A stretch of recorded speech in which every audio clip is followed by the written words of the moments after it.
Assalamualaikum warahmatullahi wabarakatuh. Selamat berjumpa kembali. Pada pertemuan kita kali ini kita akan membahas dan mempraktekkan mengenai rangkaian pemicu atau rangkaian trigger menggunakan IC TCA 785. Nah, mengenai TCA 785 ini sebenarnya sudah pernah kita singgung pada pembahasan atau pada video mengenai rangkaian kendali, tetapi di sana pembahasannya relatif terlalu umum. Nah, di sini akan kita lengkapi pembahasannya secara lebih detail.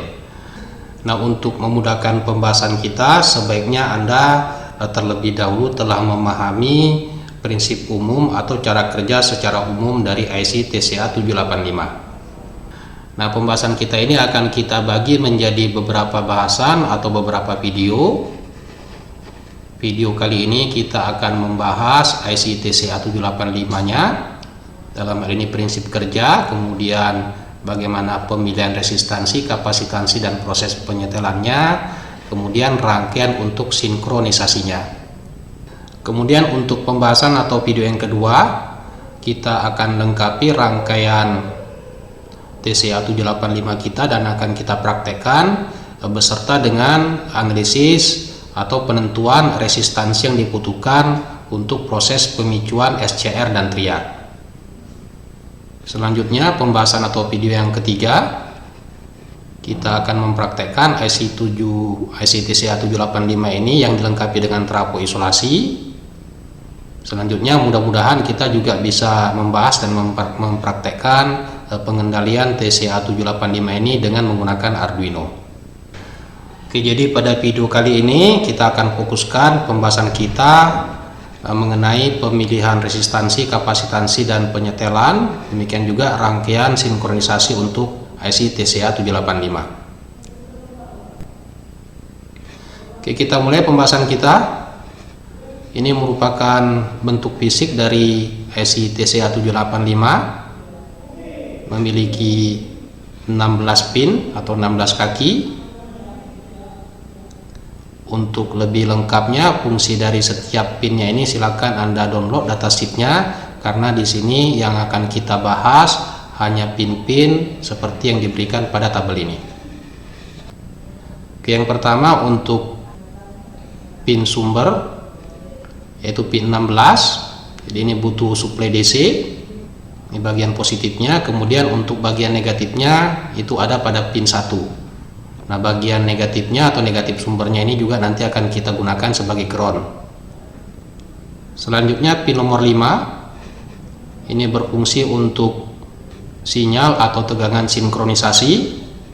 Ingat, untuk pengendalian SCR atau triak itu dibutuhkan sinkronisasi antara rangkaian kendali dengan sumber yang akan dikendalikan. Nah, berdasarkan sinyal sinkronisasi yang masuk pada pin 5, maka IC ini akan membangkitkan sinyal atau pulsa-pulsa segitiga. Jika kita perhatikan, untuk setiap setengah siklus ini akan dihasilkan pulsa segitiga. Sebagai contoh misalnya untuk siklus positif ini akan dihasilkan sinyal segitiga. Demikian juga untuk siklus negatif ini akan dihasilkan sinyal segitiga. Nah, parameter sinyal segitiganya ini dipengaruhi oleh pin 10 dan pin 9. Jadi pada pin 10 ini dihubungkan dengan kapasitor, dan pada pin 9 ini dihubungkan dengan resistor. Nah, resistor yang terhubung pada pin 9 ini akan mempengaruhi besar arus pengisian kapasitor yang kita hubungkan pada pin 10. Jadi sebenarnya ini proses pengisian muatan kapasitor pada pin 10. Nah, seberapa besar arus pengisiannya ini dipengaruhi oleh resistansi yang kita hubungkan pada pin 9. Kemudian ini merupakan bagian untuk pembuangan muatan pada kapasitor. Jadi kapasitornya terisi, kemudian muatannya terbuang, dan seterusnya. Nah, kemudian sinyal segitiga ini akan dibandingkan dengan tegangan kontrol atau sinyal kontrol. Tegangan kontrolnya sendiri ini diinputkan pada pin 11. Jadi anggaplah ini tegangan kontrol. Nah, tegangan kontrolnya ini bisa kita atur besarnya, bisa kita naikkan, bisa kita turunkan. Nah, untuk mendapatkan sinyal kontrol ini kita bisa menggunakan rangkaian pembagi tegangan, atau bisa juga sinyal kontrolnya kita peroleh dari microcontroller seperti Arduino. Nah, berdasarkan posisi dari sinyal kontrol dan gelombang segitiga, maka pada pin 14 dan 15 ini akan dihasilkan pulsa-pulsa kendali. Nah, ini merupakan zero crossingnya. Di titik ini dan titik ini merupakan zero crossingnya. Nah, dari gambar terlihat bahwa sudut pulsa kendalinya ini, bagian ini tergantung dari posisi dari tegangan kontrol. Jadi kalau tegangan kontrolnya kita naikkan, tentunya ini akan semakin bergeser ke kanan atau sudut picunya akan semakin besar. Nah, pin 15 ini adalah pulsa kendali untuk siklus positif, sedangkan untuk pin 14 ini pulsa kendali untuk siklus negatif. Nah, jika komponen yang akan kita kendalikan adalah SCR atau teriak, tentunya kita tidak membutuhkan pulsa dengan lebar yang terlalu lama, dan pulsa-pulsa ini dikenal dengan istilah pulsa trigger atau pulsa pemicu. Jadi lebarnya ini relatif sangat kecil, sangat sempit, dan tentunya seberapa besar lebarnya ini harus kita sesuaikan dengan datasheet dari SCR atau teriak yang kita gunakan. Nah, untuk menyesuaikan lebar pulsa yang kita butuhkan itu dipengaruhi oleh kapasitansi yang kita hubungkan dengan pin 12.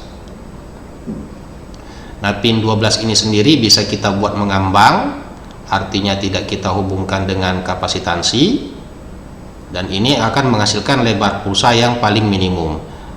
Kemudian jika kita hubungkan dengan kapasitor, lebar pulsanya tergantung dari kapasitansi kapasitor yang kita gunakan. Nah, jika komponen yang akan kita kendalikan adalah transistor atau GTO,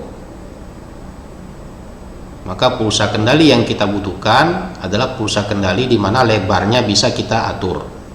Jadi ingat, komponen seperti transistor, kondisi on-nya ini dipengaruhi oleh lebar pulsa, seperti yang ditunjukkan pada bagian ini.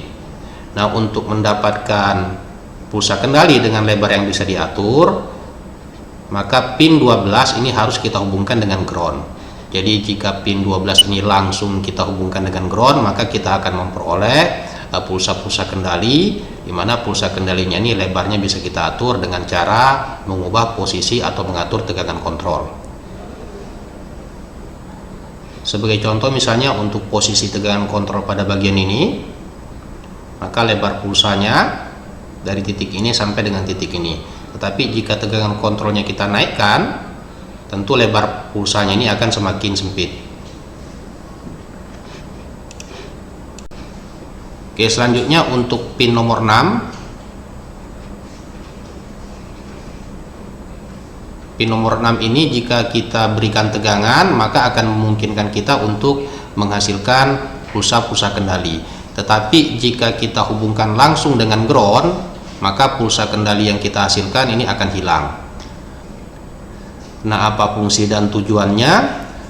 Sebagai contoh, misalnya jika rangkaian ini kita gunakan untuk mengendalikan SCR, kemudian SCR-nya digunakan untuk mengendalikan putaran motor DC, anggaplah tegangan kontrolnya ini sudah kita atur sedemikian rupa untuk mendapatkan putaran tertentu, kemudian motor DC-nya akan langsung kita hentikan tanpa melalui pengaturan tegangan kontrol.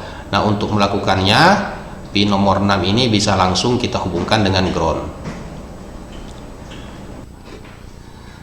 Oke, sebelum kita masuk pada bagian praktek, sebaiknya kita bahas terlebih dahulu, kita pahami terlebih dahulu bagaimana pemilihan komponen untuk IC TCA 785 ini. Oke, gambar ini memperlihatkan komponen-komponen yang perlu kita gunakan dan pemasangannya pada setiap pin. Kita lihat yang pertama untuk pin 16, ini berkaitan dengan sumber DC untuk IC-nya, dan sumber DC yang kita bisa gunakan itu antara 8 sampai dengan 18 volt.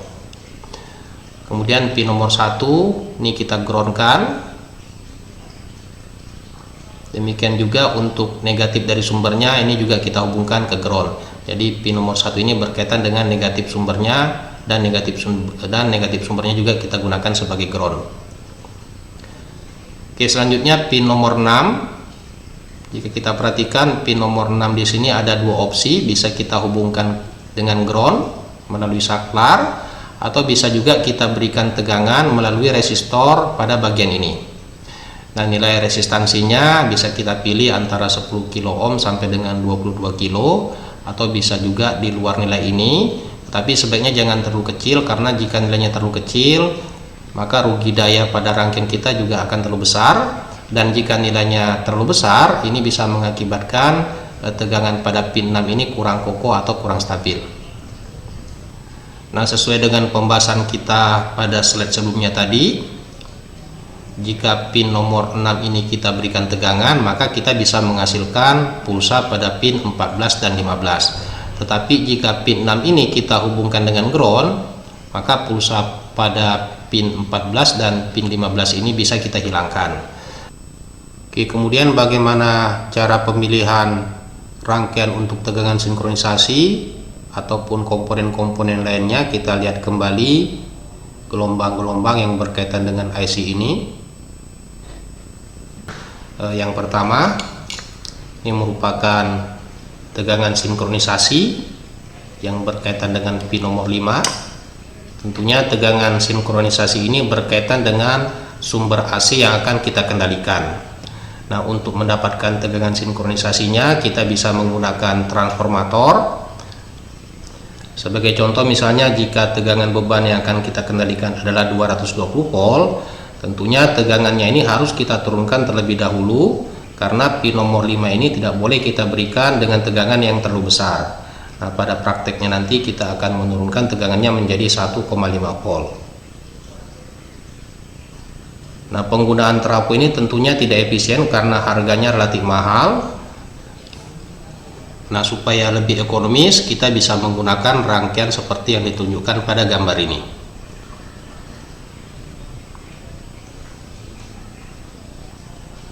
Nah, jika tegangan yang akan kita kendalikan nilainya relatif kecil, anggaplah misalnya tegangannya berada di antara 12 sampai dengan 30 volt AC,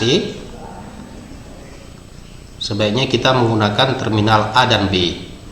Tetapi jika tegangan yang akan kita kendalikan sudah relatif tinggi, sebaiknya kita menggunakan terminal A dan C. Jika kita perhatikan antara terminal A dan B, di sini hanya dibatasi oleh satu buah resistor, tetapi antara terminal A dan C di sini sudah dibatasi oleh dua buah resistor. Nah, resistor pada bagian ini sebenarnya bisa saja kita gabungkan dengan resistor pada bagian atas, tetapi hal tersebut kurang aman, apalagi ketika kita tidak memastikan bagian fasa dan bagian netral pada rangkaian kita. Jadi untuk lebih amannya, sebaiknya di sini juga kita tambahkan resistansi sebesar 150 kilo, sehingga ketika rangkaiannya kita otak-atik, rangkaian IC ini kita otak-atik, terutama pada bagian groundnya, kemungkinan kita tersengat listrik itu relatif kecil. Nah, nilai resistansinya ini bisa saja bukan 150 kilo, tapi sebaiknya jangan terlalu kecil, karena jika terlalu kecil arus yang mengalir juga relatif besar dan itu akan membuat rangkaian kita tidak efisien. Demikian juga nilainya jangan terlalu besar, karena jika terlalu besar, pulsa yang keluar pada bagian ini itu akan kurang kokoh. Nah, selain itu nilai resistansinya ini juga sangat dipengaruhi oleh kemampuan arus maksimum dari dioda ini. Jadi coba silakan Anda download datasheet dari dioda 1N4148, kemudian Anda lihat berapa arus maksimumnya dan bandingkan dengan arus yang mengalir ketika terminal AB ini kita berikan dengan tegangan 12 volt, atau ketika terminal AC ini kita berikan tegangan 220 volt. Tentunya arus yang mengalir itu harus lebih kecil dari kemampuan arus maksimum dari dioda 1N4148.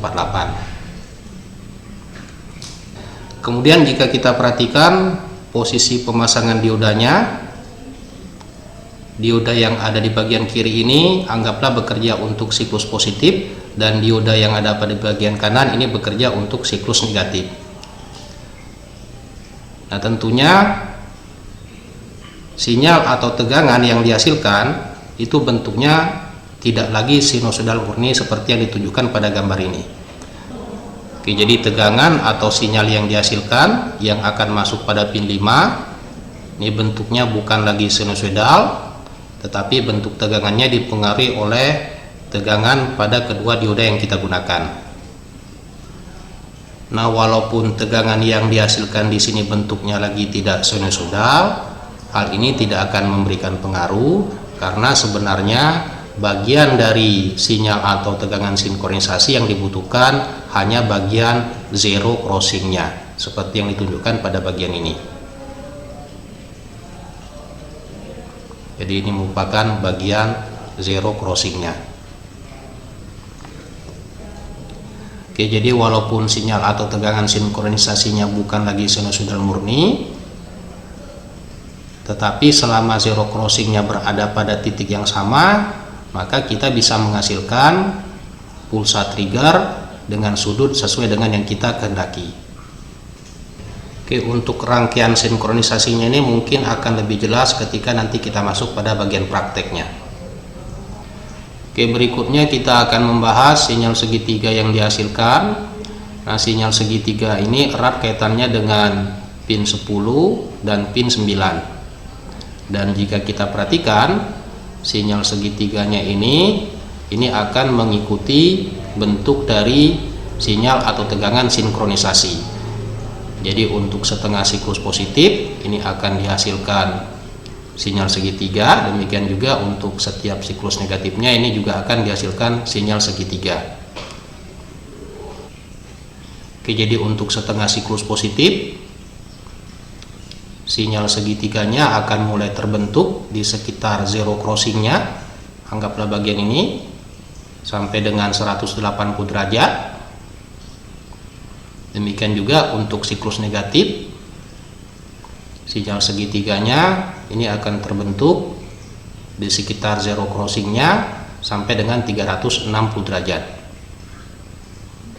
Nah, pada frekuensi 50 Hz tentunya periode dari pulsanya ini adalah sekitar 10 milisecond. Jadi waktu yang dibutuhkan dari nilai minimum sampai dengan nilai maksimumnya untuk frekuensi 50 Hz itu adalah 10 milisecond. Nah, titik puncak dari sinyal segitiganya ini sangat dipengaruhi oleh nilai kapasitansi yang kita gunakan pada pin 10, demikian juga dipengaruhi oleh resistansi pada pin 9.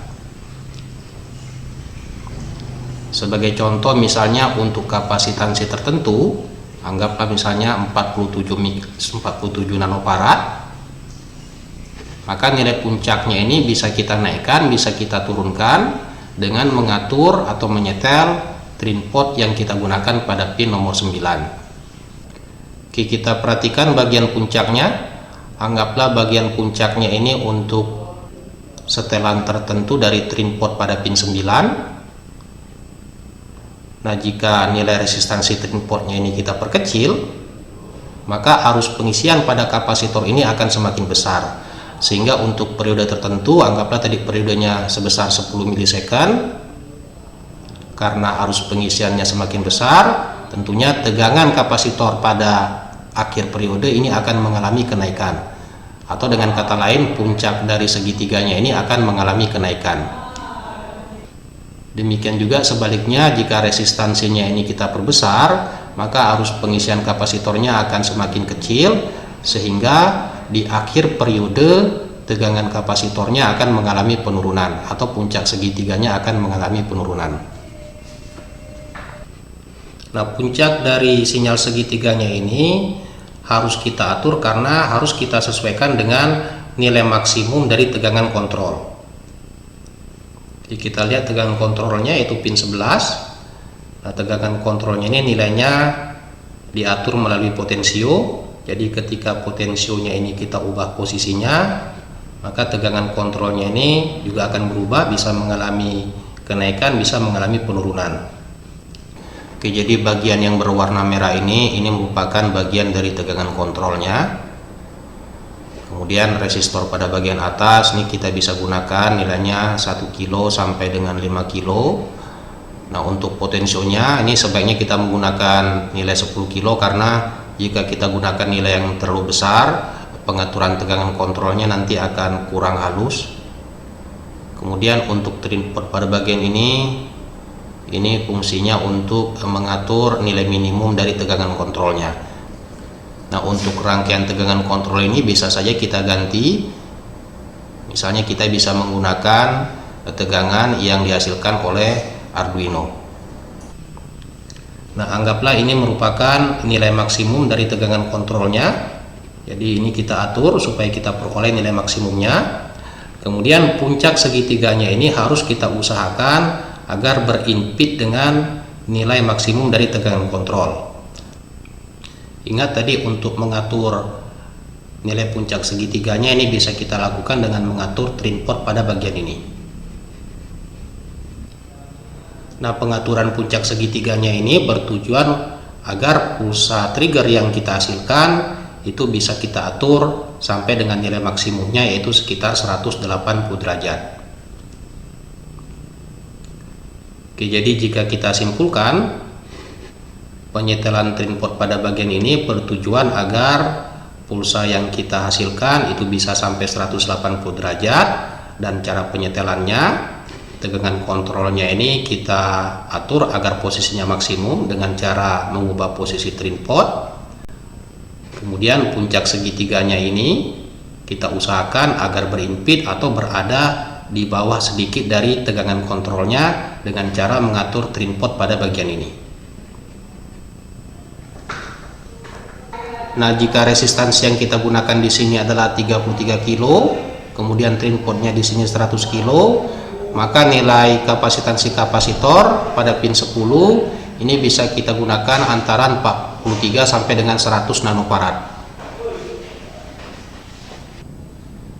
Nah, untuk kapasitansi 43 nanofarad ini sebenarnya tidak tersedia di pasaran ya.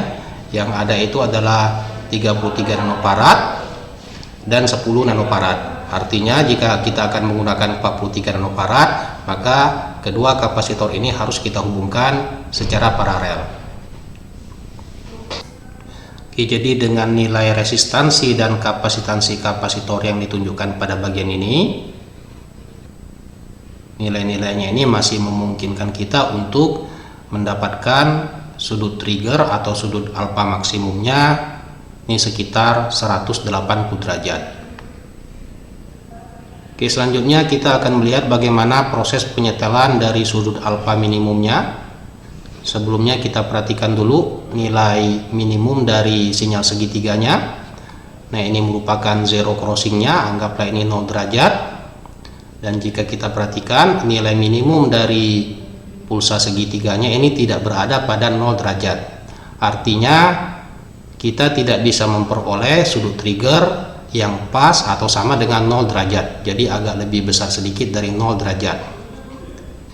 Oke, jadi karena nilai minimum dari sinyal segitiganya ini posisinya tidak pas pada zero crossingnya, maka alfa minimumnya juga tidak bisa kita peroleh sebesar 0 derajat. Nah, nilai minimum dari sinyal segitiganya ini juga harus kita sesuaikan dengan nilai minimum dari tegangan kontrol. Jadi tegangan kontrol minimumnya ini harus berada sedikit di atas dari nilai minimum dari sinyal segitiga. Karena proses penyetelannya, langkah pertama kita atur posisi potensio pada nilai minimum. Nah, ketika ini kita atur pada nilai minimum, tegangan kontrolnya bisa saja berada sedikit di atas dari nilai minimum segitiga atau bisa jadi berada di bawah dari nilai minimum segitiganya. Nah, selanjutnya kita atur trim pot pada bagian ini sehingga tegangan kontrolnya tadi itu berada sedikit di atas dari nilai minimum pulsa segitiganya. Nah, seandainya train port pada bagian ini tidak kita gunakan, kemudian potensionya ini kita atur pada posisi minimumnya, kemungkinan besar tegangan kontrol yang dihasilkan ini akan berada di bawah dari minimum sinyal segitiga. Nah, hal tersebut tentunya akan mengakibatkan tidak bisa dihasilkannya pulsa trigger pada pin 14 dan 15. Dan jika kita menggunakan SCR atau teriak, hal ini akan mengakibatkan tegangan yang diteruskan kepada beban itu sama dengan 0. Padahal untuk posisi potensio yang minimum, kita menghendaki adanya pulsa trigger dengan sudut yang minimum, sehingga tegangan yang diteruskan ke beban itu berada pada nilai maksimumnya. Oke, jadi jika kita simpulkan untuk penyetelan sudut trigger minimumnya, maka tegangan kontrol minimumnya ini harus kita usahakan agar posisinya berada sedikit di atas nilai minimum dari sinyal segitiganya dengan cara mengatur train port pada bagian ini. Oke, jika kita ingat kembali pembahasan kita mengenai TCA 785 pada video rangkaian kendali, pulsa trigger pada pin 14 dan pin 15 ini dihasilkan melalui proses perbandingan antara tegangan kontrol dengan sinyal segitiga. Sebagai contoh, anggaplah posisi tegangan kontrolnya berada di sini. Tentunya ini dengan pengaturan potensio, kita atur supaya posisinya berada pada bagian ini. Nah, ketika sinyal segitiganya ini berada sedikit lebih besar di tegangan kontrol, yaitu pada bagian ini untuk siklus positif, kemudian bagian ini untuk siklus negatif, maka pada pin 15 ini akan dihasilkan pulsa trigger, dan ini berlaku untuk siklus positif. Demikian juga pada pin 14 ini juga akan dihasilkan pulsa trigger untuk siklus negatifnya. Nah, ini merupakan sudut alfa untuk siklus positif, dan ini sudut alfa untuk siklus negatif. Nah, dari penjelasan ini terlihat bahwa dengan mengatur posisi tegangan kontrolnya, artinya tegangan kontrolnya ini kita naikkan atau kita turunkan, maka sudut alfa dari pulsa trigger, yaitu bagian ini dengan bagian ini bisa kita ubah, bisa kita geser dengan rentang kurang lebih berada di antara 0 sampai dengan 180 derajat. Cuma ingat tadi untuk sudut minimumnya ini sebenarnya idealnya lebih besar sedikit dari 0. Oke, berikutnya kita akan melihat bagaimana cara mengatur lebar dari pulsa triggernya. Jika Anda ingat kembali pembahasan kita mengenai karakteristik komponen, khususnya karakteristik SCR, pulsa triggernya ini butuh lebar tertentu sehingga cukup untuk melakukan pemicuan pada SCR atau teriak. Nah, untuk mengatur lebar pulsanya atau mengubah lebar pulsanya ini bisa kita lakukan melalui kapasitor yang dihubungkan pada pin 12. Nah, pada bagian prakteknya nanti kita akan melihat bagaimana pengaruhnya jika pin 12 ini kita biarkan mengambang, artinya di sini kita tidak menggunakan kapasitor, kemudian kita ganti dengan menggunakan kapasitor sebesar 100 picofarad, kemudian 200 picofarad.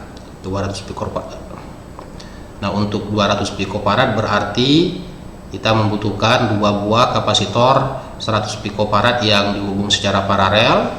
Kemudian kita juga akan menggunakan kapasitor 270 dan 560 picofarad, dan akan kita bandingkan bagaimana lebar pulsa yang dihasilkan. Nah, untuk pengendalian komponen seperti transistor atau GTO, maka pulsa yang dibutuhkan bukan lagi pulsa trigger atau pulsa pemicu, tetapi bentuknya mirip seperti pulsa PWM, yaitu lebar pulsanya bisa diatur. Nah, untuk memperoleh hal tersebut, pin 12 ini langsung kita hubungkan dengan ground. Jadi pin 12 ini tidak lagi kita hubungkan dengan kapasitor, tapi langsung kita hubungkan dengan ground, sehingga pulsa yang dihasilkan pada pin 15 dan pin 14 sesuai dengan yang ditunjukkan pada gambar ini. Jadi bentuknya ini mirip seperti pulsa PWM, di mana lebar pulsanya ini bisa kita atur, bisa kita kendalikan dengan cara mengubah posisi dari tegangan kontrolnya. Kemudian jika kita lihat untuk pin 14 dan pin 15 atau outputnya, di sini kita tambahkan dioda 1N4148.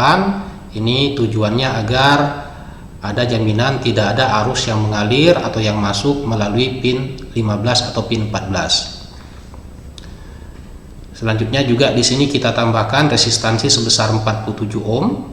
Nah, ini gunanya untuk membatasi arus maksimal dari outputnya. Jika kita perhatikan di sini arus maksimalnya 400 mA.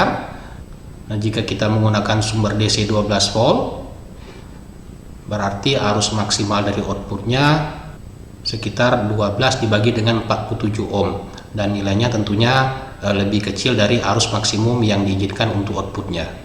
Nah, selain itu arus output yang diberikan atau resistansi total yang berkaitan dengan pin 14 dan pin 15 ini tidak hanya dipengaruhi oleh kedua resistansi ini, tetapi juga dipengaruhi oleh rangkaian gate dari SCR atau teriak yang akan kita kendalikan.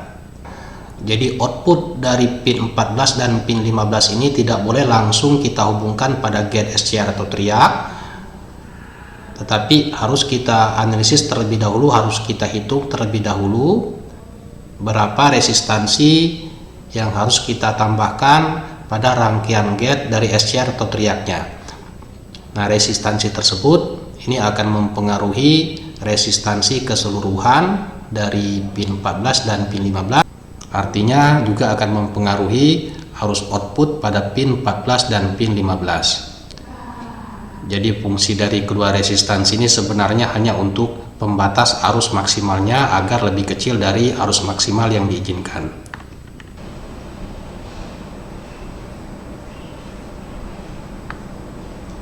Oke, kemudian hal lain yang harus kita perhatikan dalam pemilihan komponen agar dihasilkan pulsa kendali yang kokoh. Ternyata dari hasil pengukuran untuk nilai C12 yang relatif kecil atau pin 12 nya ini mengambang, dibutuhkan resistansi output pada pin 14 dan pin 15 yang relatif cukup besar.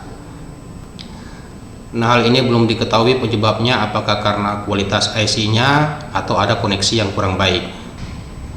Tetapi ternyata dari beberapa kali pengukuran agar diperoleh pulsa yang kokoh pada pin 14 dan 15, terutama jika C12-nya ini nilainya relatif kecil, maka sebaiknya resistansi outputnya di sini harus memiliki nilai yang cukup besar.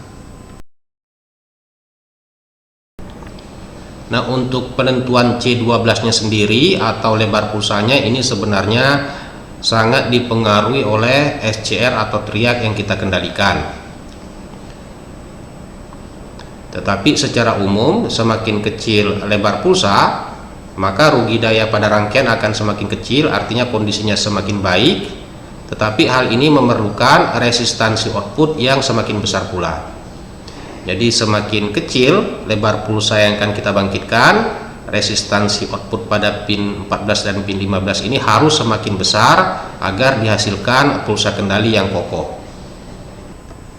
Sebagai contoh, misalnya jika kita menghendaki lebar pulsa yang sangat kecil, maka pin 12 nya ini bisa kita biarkan mengambang, artinya tidak kita hubungkan dengan kapasitor, tetapi resistansi output total dari pin 14 dan 15 ini nilainya harus cukup besar. Nah, dari hasil pengukuran untuk nilai C12 yang lebih besar dari 200 picofarad, ternyata pulsa kendali yang dihasilkan ini masih relatif kokoh jika resistansi output totalnya lebih dari 270 ohm. Nah, untungnya kebutuhan arus gate dari SCR atau teriak ini umumnya relatif kecil, sehingga memungkinkan kita untuk menggunakan resistansi gate yang cukup besar. Dengan demikian memungkinkan kita untuk menggunakan lebar pulsa yang kecil, sehingga rangkaian kendali kita akan semakin efisien. Tetapi ingat tadi, sebenarnya lebar pulsa ini dibatasi juga oleh kebutuhan lebar pulsa dari SCR atau triac yang kita gunakan. Oke, kita sampai pada bagian praktek. Nah, pada bagian pertama nanti, rangkaian yang akan kita praktekkan, nilai-nilainya ditunjukkan pada gambar ini. Kita lihat dulu untuk sumber DC-nya. Di sini kita menggunakan 12 volt. Kemudian untuk tegangan sinkronisasinya, di sini kita menggunakan transformator, dan tegangan outputnya nanti akan kita atur sebesar 1,5 volt.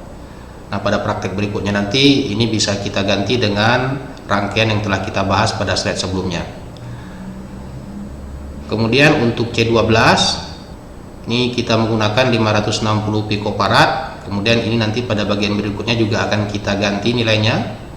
Untuk C10 33 mikrofarad. Kemudian untuk outputnya di sini kita gabungkan. Kemudian kita hubungkan dengan resistansi. Nah, resistansi yang kita gunakan di sini 220 ohm. Nah, ini sebenarnya bisa saja kita ganti dengan ukuran yang lain. Nah, ini tujuannya agar kita bisa mengukur pulsa yang dihasilkan pada pin 14 dan 15 secara bersamaan, yaitu dengan melakukan pengukuran pada bagian ini. Kemudian untuk osiloskopnya kita menggunakan 2 buah channel. Oke, yang pertama kita akan mengukur sinyal sinkronisasi dan gelombang segitiga yang dihasilkan. Jadi untuk channel 1 ini kita gunakan untuk sinyal sinkronisasinya. Probe-nya ini kita hubungkan pada bagian ini. Kemudian untuk channel 2, bagian 2P ini kita hubungkan di sini untuk pengukuran segitiga. Selanjutnya bagian 1N dan 2N ini kita hubungkan ke ground secara bersamaan. Nanti kita akan atur trim pot pada bagian ini untuk melihat bagaimana pengaruhnya terhadap gelombang segitiga yang dihasilkan. Nah, untuk transformatornya bisa saja diganti dengan ampere yang lebih kecil ya. Kemudian di sini karena tidak tersedia tegangan 1,5 volt, maka kita bisa menggunakan tegangan 6 volt dan tegangan 7,5 volt. Jadi selisihnya sebesar 1,5 volt. Kita nyalakan power supply. Nah, untuk pengatur arusnya ini jangan terlalu besar posisinya. Kemudian atur tegangannya sehingga mencapai di sekitar angka 12 volt.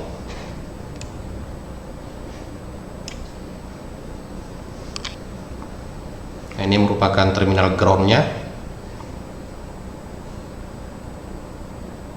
Kemudian ini probe untuk pengukuran tegangan sinkronisasi, dan ini probe untuk pengukuran sinyal segitiganya. Pada osiloskopnya bisa kita tekan auto set untuk menampilkan gelombang secara lebih cepat. Kemudian bisa kita atur time per dip maupun volt per dipnya. Volt per dipnya sebaiknya kita atur pada nilai yang sama ya. Di sini kita menggunakan volt per dip sebesar 2 volt untuk kedua channel. Kemudian kita impitkan sumbu dari kedua gelombang yang dihasilkan. Jadi inilah kaitan antara tegangan sinkronisasi dengan gelombang segitiga, dan ini sesuai dengan pembahasan kita tadi, yaitu untuk setiap setengah siklus positif dan setengah siklus negatif akan dibangkitkan gelombang segitiga. Tapi karena di sini kita menggunakan kapasitor, ya tentunya gelombang segitiganya ini tidak akan ideal. Jadi kalau kita perhatikan grafiknya di situ ada kelengkungan sedikit.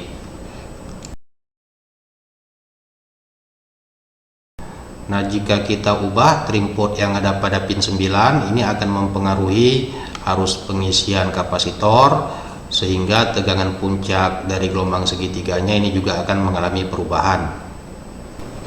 Oke, berikutnya kita akan melakukan penyetelan untuk mengatur puncak maksimum dari sinyal segitiga. Ini harus kita sesuaikan dengan nilai maksimum tegangan kontrol. Kemudian nilai minimum tegangan kontrol ini harus kita setel, harus kita sesuaikan dengan minimum dari sinyal segitiganya. Jadi untuk posisi probe-nya sekarang kita pindahkan. Untuk channel 1 di sini kita gunakan untuk segitiga. Kemudian untuk channel 2-nya di sini untuk tegangan kontrol. Kemudian nanti kita atur potensio, kemudian train pot pada bagian pengatur tegangan dan train pot pada pin nomor 9. Oke, kita tekan tombol auto set pada osiloskop. Kemudian kita atur gelombangnya. Untuk bagian ini kita menggunakan volt per dip sebesar 5 volt. Kemudian temper dipnya juga kita atur sebesar 5 milisecond. Nah, jika kita ubah posisi potensio, terlihat bahwa tegangan kontrolnya juga akan mengalami kenaikan atau penurunan. Dan pada kondisi ini trim pot pada pin 9 ini sudah kita setel pada nilai minimumnya, tetapi ternyata tegangan kontrol maksimumnya ini selalu berada di bawah dari puncak segitiganya. Oke, jadi jika kita menggunakan resistansi 33 kilo ohm pada pin 9, nah pengaturan trim pot pada pin 9 ini selalu memberikan hasil di mana tegangan puncak dari segitiganya ini akan selalu lebih besar dari tegangan kontrol. Artinya di sini kita tidak bisa melakukan pengaturan sampai dengan sudut 180 derajat. Jadi sebaiknya kapasitor pada pin 10 ini kita ganti dengan ukuran yang lebih besar, dan kita akan menggunakan dua buah kapasitor yang kita hubung paralel, yaitu kapasitor 33 nanofarad dan 10 nanofarad. Berarti kapasitansinya menjadi 43 nanofarad. Oke, kita lakukan penggantian kapasitor pada C10.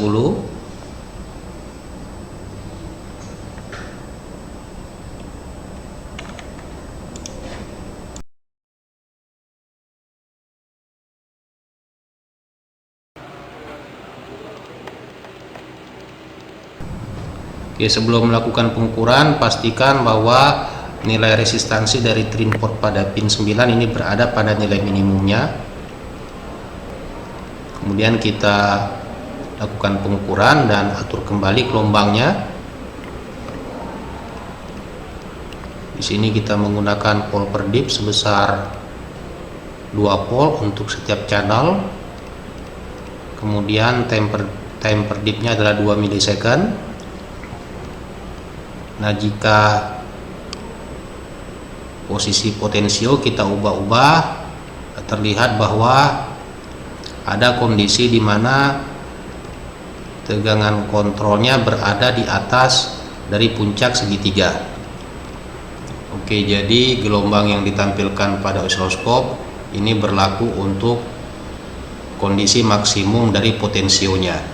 Nah, pada tahap ini barulah kita melakukan penyetelan potensio pada pin 9 agar puncak dari segitiganya berada sedikit di bawah dari tegangan kontrol.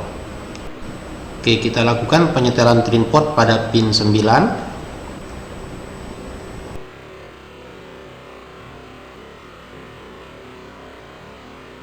Anda perhatikan hasilnya.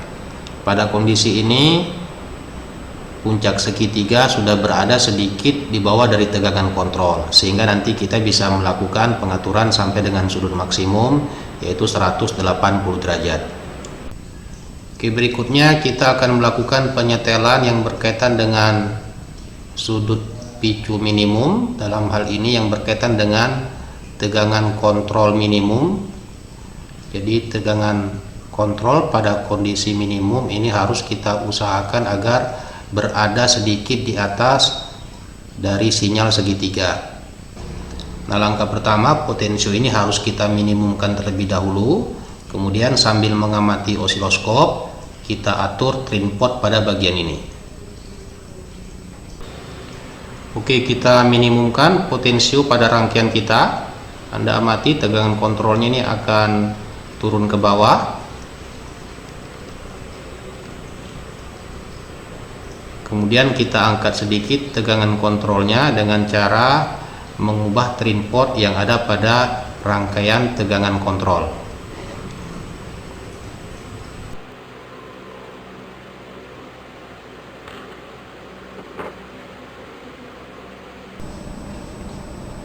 Oke, berikutnya kita akan melakukan pengukuran dari pulsa yang dihasilkan dan akan kita bandingkan dengan sinyal atau tegangan sinkronisasinya. Jadi untuk probe channel 1, probe 1P nya kita hubungkan pada bagian ini untuk tegangan sinkronisasinya. Kemudian pada rangkaiannya ini kita tambahkan resistansi sebesar 220 ohm yang kita hubungkan ke ground. Ini sebenarnya resistansinya bisa juga kita gunakan nilai yang lain. Nah, jika yang akan kita ukur adalah output pulsa pada pin 15, berarti koneksi pada bagian ini harus kita putuskan. Kemudian probe 2P nya untuk channel 2 kita hubungkan pada bagian ini. Jadi ini pengukuran pulsa untuk pin 15. Dengan cara yang sama untuk pengukuran pulsa pada pin 14, koneksinya diperlihatkan pada bagian ini. Nah, jika yang akan kita ukur adalah kedua pulsa secara bersamaan, berarti resistansi 47 ohm dari pin 15 dan 14 ini sama-sama kita hubungkan ke resistansi 220 ohm, kemudian probe 2P nya kita hubungkan pada bagian ini. Nah, nanti akan kita ubah posisi dari trim port 10K, kemudian akan kita lihat bagaimana posisi pulsa atau sudut picu terhadap tegangan atau sinyal sinkronisasi. Resistansi pada papan rangkaiannya ini adalah 220 ohm. Kabel yang berwarna hijau untuk pin 15, yang berwarna oranye untuk pin 14, sedangkan yang berwarna abu-abu ini untuk kabel groundnya.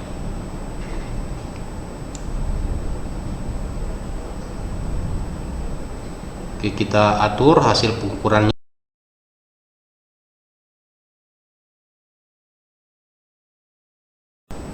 Oke, kita putuskan terlebih dahulu koneksi dari kabel oranye. Jadi di sini yang akan kita ukur adalah pin 15. Kemudian kita atur potensionya.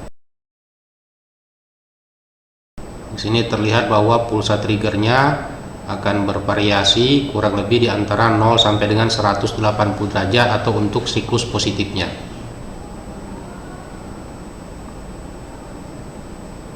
Oke, kemudian kita putuskan koneksi dari kabel hijau dan kita sambungkan kembali koneksi dari kabel oranye untuk mengukur pulsa pada pin 14. Kemudian kita atur potensionya. Di sini terlihat bahwa output pulsa pada pin 14 ini akan bervariasi kurang lebih di antara 180 derajat sampai dengan 360 derajat atau untuk siklus negatifnya. Nah, jika kabel oranye dan kabel hijau kita koneksikan, hasil pengukuran yang ditampilkan adalah untuk pulsa dari pin 15 dan pin 14. Jadi pulsa pada pin 15 ini untuk siklus positif, sedangkan pulsa dari pin 14 ini untuk siklus negatif.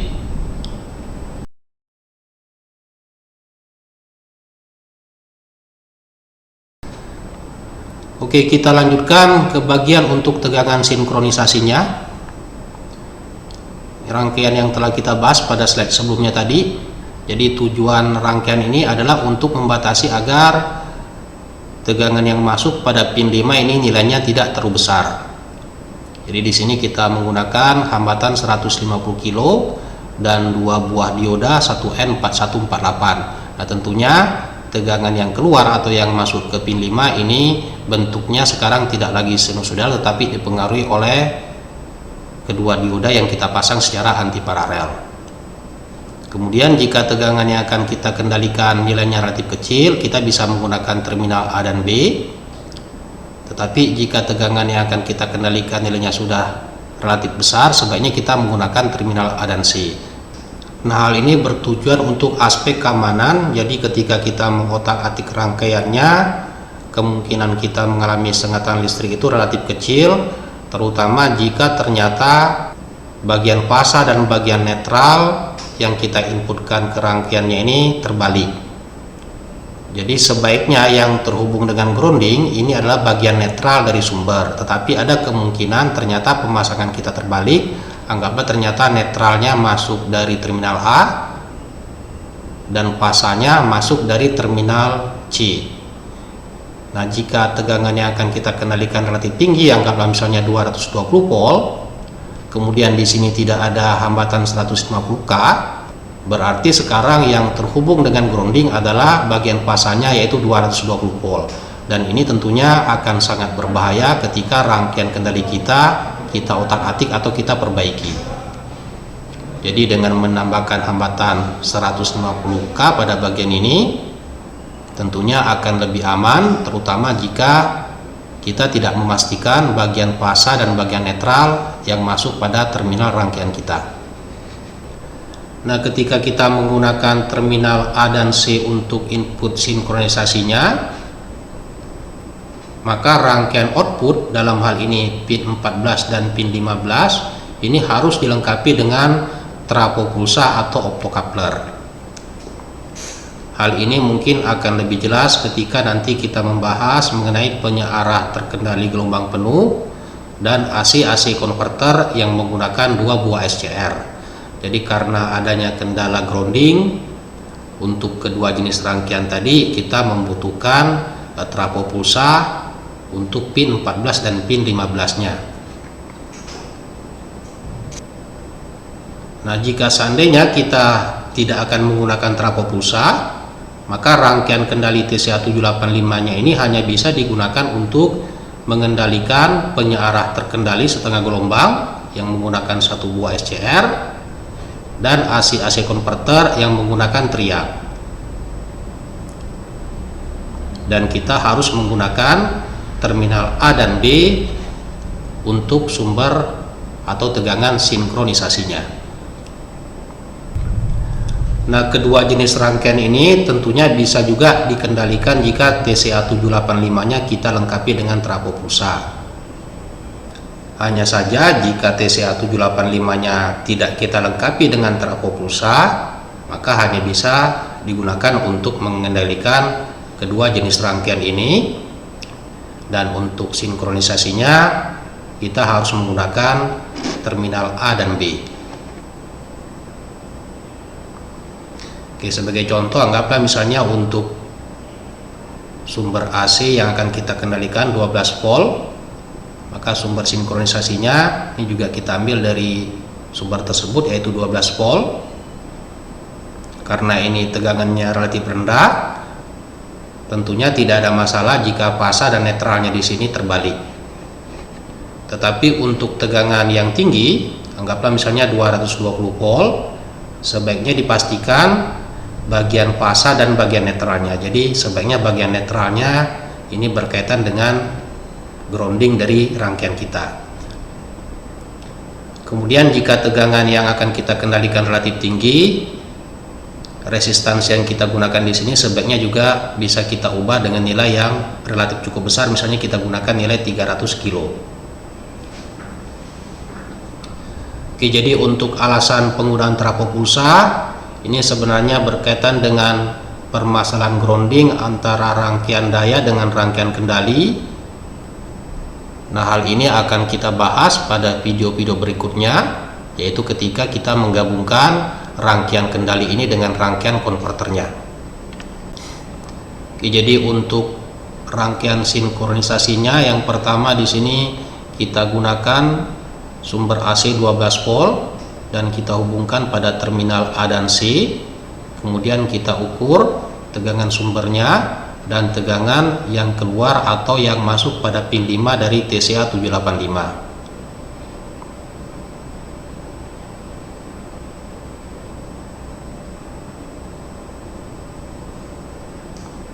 Oke, jadi untuk channel 1 ini berkaitan dengan gelombang yang berwarna kuning.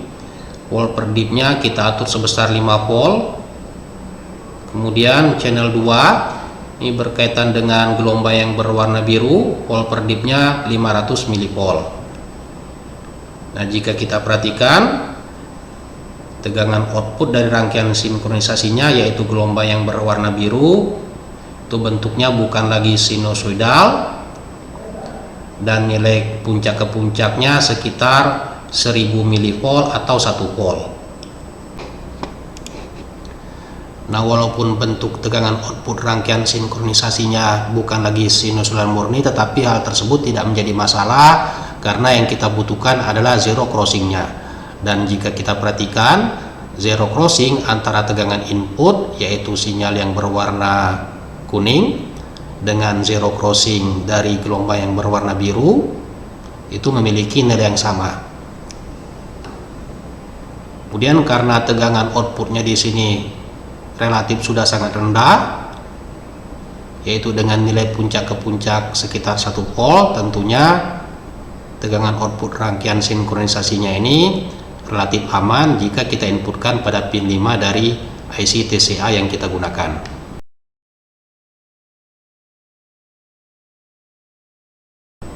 Oke, selanjutnya kita gabungkan rangkaian sinkronisasi dengan rangkaian dari TCA 785-nya. Kemudian kita atur potensio untuk melihat bagaimana pulsa kendali yang dihasilkan pada pin 14 dan pin 15.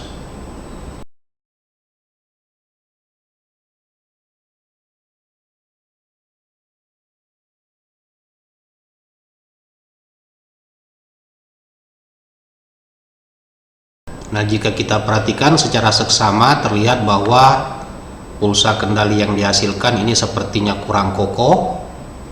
Pada saat-saat tertentu muncul juga pulsa kendali pada sudut 0 derajat atau 180 derajat, padahal posisi potensionya ini bukan untuk kedua sudut tersebut. Nah, hal ini disebabkan karena resistansi total yang kita gunakan pada rangkaian kendalinya sebesar 300 kilo ohm. Padahal sumber AC-nya di sini relatif sangat rendah, hanya 12 volt. Nah, hal ini akan menyebabkan arus yang masuk pada pin 5 ini nilainya terlalu kecil. Jadi sebaiknya untuk tegangan yang relatif rendah, resistansi total untuk rangkaian sinkronisasinya ini jangan terlalu besar.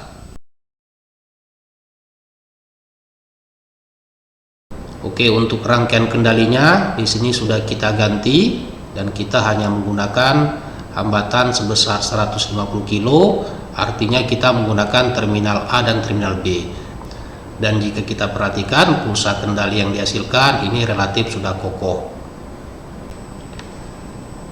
Oke, berikutnya untuk sumber sebesar 220 volt.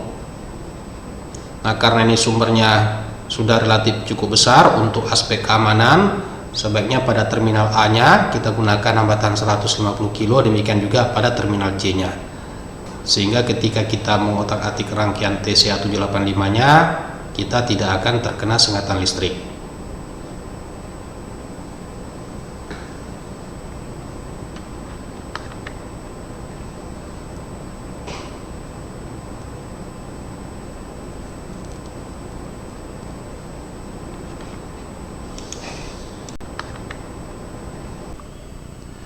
Nah, ini adalah pulsa kendali yang dihasilkan untuk tegangan input sinkronisasi sebesar 220 volt, dan hasilnya tidak ada perbedaan jika dibandingkan dengan tegangan sumber sinkronisasi sebesar 12 volt.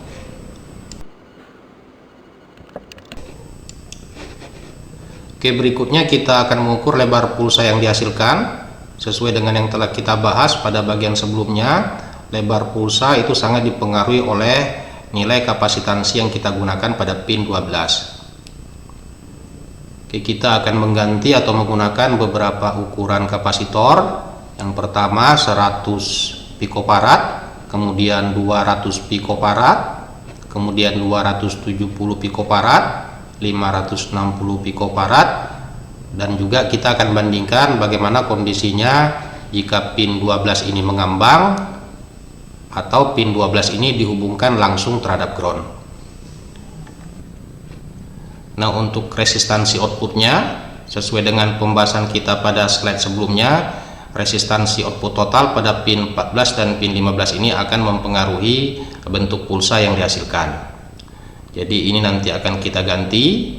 Yang pertama akan kita gunakan 220, sehingga resistansi output total dari pin 14 dan pin 15 adalah 267 ohm atau sekitar 270 ohm.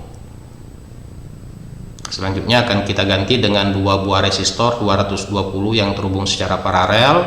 Berarti resistansinya di sini menjadi 110 dan resistansi output totalnya menjadi sekitar 160 ohm.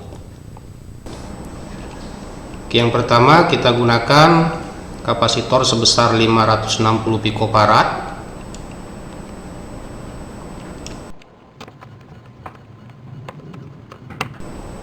Kita atur posisi gelombangnya.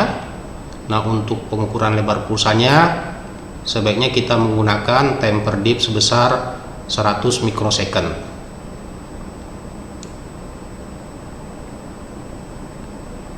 Dari hasil ini terlihat bahwa untuk nilai kapasitor sebesar 560 picofarad, lebar pulsa kendalinya ini kurang lebih 330 mikrosecond. Oke, ini merupakan hasil pengukuran pulsa kendali untuk beberapa nilai kapasitansi dengan resistansi output sebesar 270 ohm. Ini terlihat bahwa pulsa yang dihasilkan relatif kokoh. Nah, silahkan Anda bandingkan lebar pulsa untuk kondisi-kondisi ini.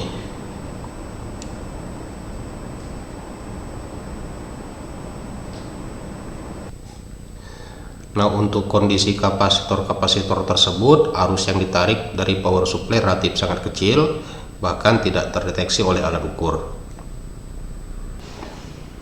Nah, ini untuk kondisi di mana pin 12-nya langsung kita hubungkan dengan ground, sehingga kita bisa memperoleh pulsa kendali di mana lebarnya bisa kita atur. Dan ini cocok digunakan untuk pengendalian komponen seperti transistor.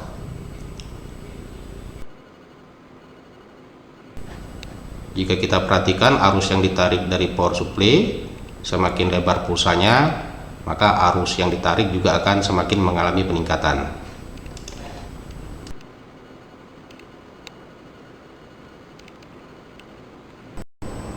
Kemudian ini untuk kondisi pin 12 mengambang, artinya kita tidak menggunakan kapasitor dengan resistansi output 270 ohm.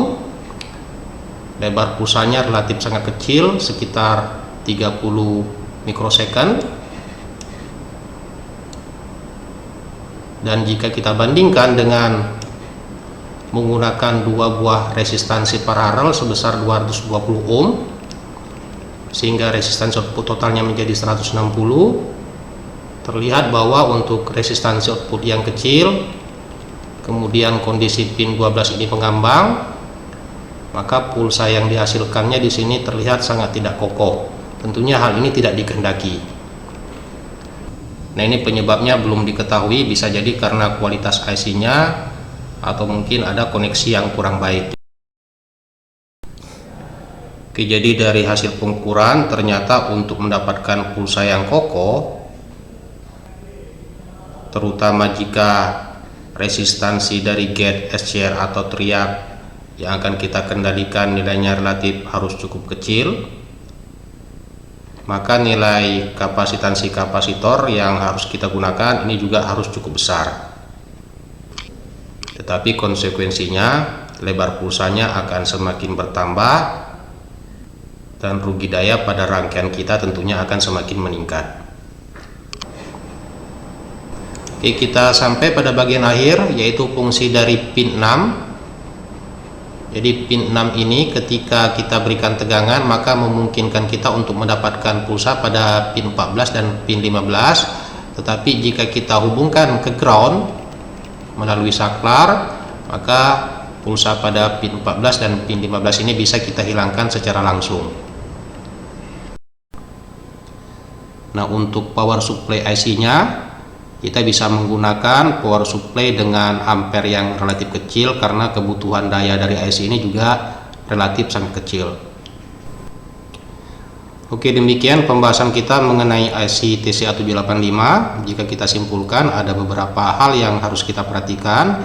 Yang pertama, rangkaian sinkronisasinya. Ini sebaiknya juga kita memperhatikan aspek keamanan. Kemudian tegangan kontrol dan pulsa segitiga yang dihasilkan ini harus kita lakukan penyetelan sudut maksimum dan minimum agar dihasilkan pulsa yang berada pada rentang kurang lebih 0 sampai dengan 180 derajat. Nah, untuk lebar pulsanya ini dipengaruhi oleh kapasitor yang kita gunakan pada pin 12. Nah, pada video berikutnya yang berkaitan dengan TCA785 ini akan kita gabungkan dengan rangkaian gate dari SCR atau teriak. Oke, terima kasih dan semoga bermanfaat.